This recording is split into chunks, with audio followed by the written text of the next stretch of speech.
Right, this one's a little bit different to my usual videos. So there's going to be no training tips, no nutritional breakdowns, nothing like that, no fat loss hacks. Today, I just want to tell you the actual story of why I do what I do, because I think it really matters and I think it's really important. And because I think a lot of you watching this will really resonate and recognize parts of this story, and you'll be able to kind of take something from it. So grab yourself a coffee, get comfortable, and let's get into it. We're going back a bit now, but I used to be a chubby teenager and I got a lot of grief for it. You know, kids are brutal, aren't they? And most of you already know that. But when I was at an age where all you want to do is fit in, being the kind of chubby one in the group genuinely got to me. It really did. It affected my confidence, my self-esteem, the way I carried myself. I used to hunch my shoulders over quite a lot, and the way you think other people see you. So it all got too much, and I decided to do something about it, which on the surface sounds like a positive thing, right? And in the beginning, it was. You know, I started training, I started paying attention to what I was eating, and the weight dropped off, the body fat dropped off, you know, and people started noticing, people started commenting, and that felt really good, as it generally does, doesn't it? You know, really good. But the problem was I couldn't stop.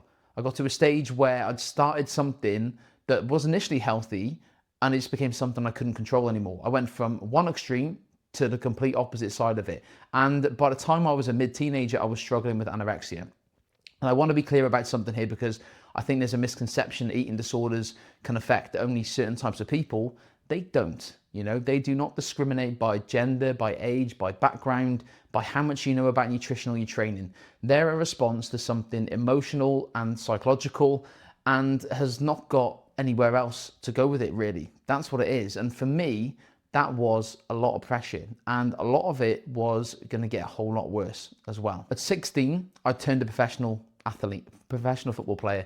And from the outside, it probably looks like the dream, you know, the dream come true. And in some ways it was. It's something I chased my entire life. But what nobody tells you is that with that becomes a lot of pressure, you know, the pressure to perform, the pressure to look good and look in a certain way, the pressure to be mentally sharp and physically on point every single day. When you're still a teenager, you're trying to figure out life, you're trying to figure out who you are as a person.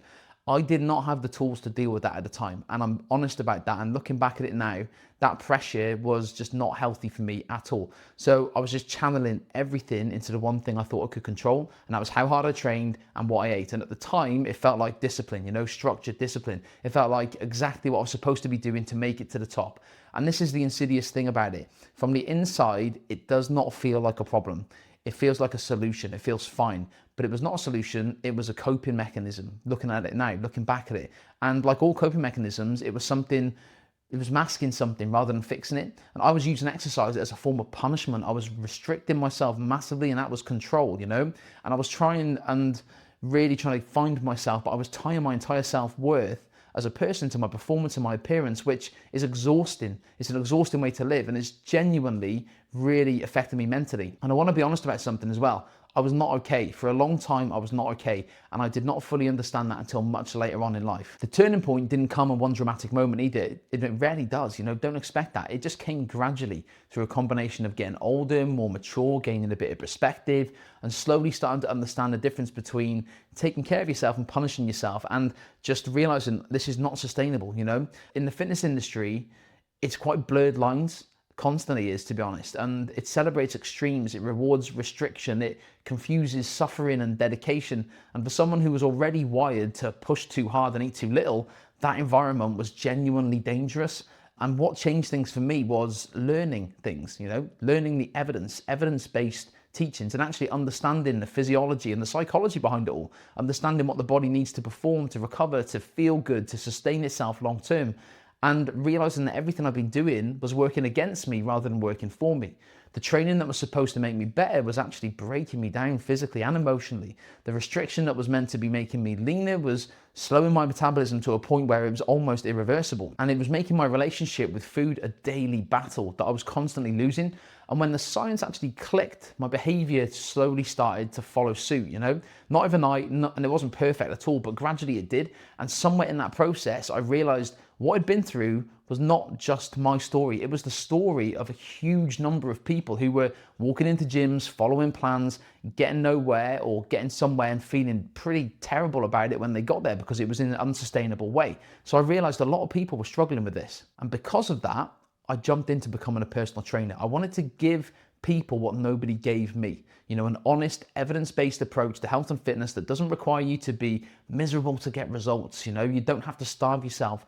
It doesn't ask you to punish yourself. It doesn't ask you to treat food as the enemy or exercise as penance for eating food, you know. I spent 12 years coaching face-to-face before moving online.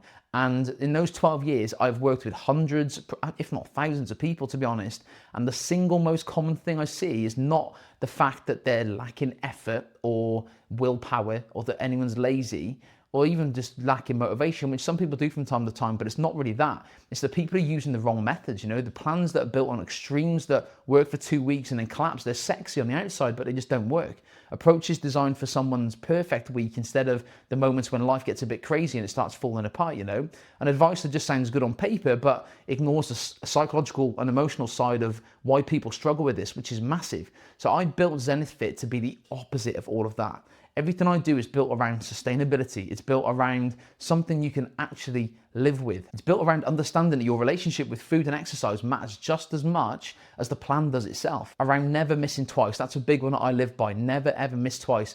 And I build things around consistency over perfection. And that is what we should all be looking at. I don't hand out extreme plans. I never will. You know, that's not me. That's not what I would want people to do. Not because I don't believe in hard work, because I absolutely do believe in hard work, but because I've lived on the other side and I know what it costs, you know, and it's not worth it. I don't share this story for sympathy, okay? That's not what I'm doing. I don't need it for sympathy and likes and all that kind of stuff. I share it because I think it matters for you to know who you're listening to. You know, we can consume content from so many people out there who aren't really talking from a place where they want you to do well.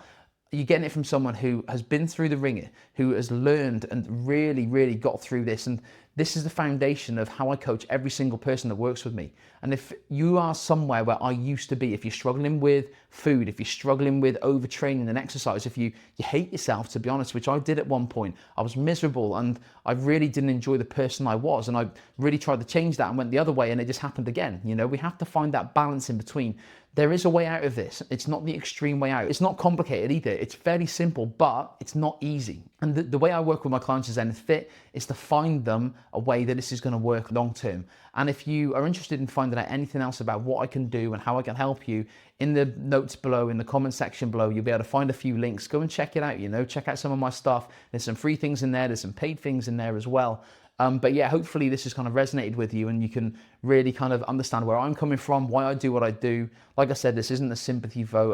There's no little violins playing in the background. This is just me letting you know about my background and kind of like my origin story really and how I became the coach that I am today. So yeah, if you've got any questions ever, drop it in the comment section below. Share your love if you want to. Let me know your opinions or if you've been going through anything like this as well. There'll be new videos on this channel every single week. Check out the links. And if you want to subscribe, you know, no pressure. I'm not going to force pressure on you. But anyway, have a good day and I'll see you in the next video.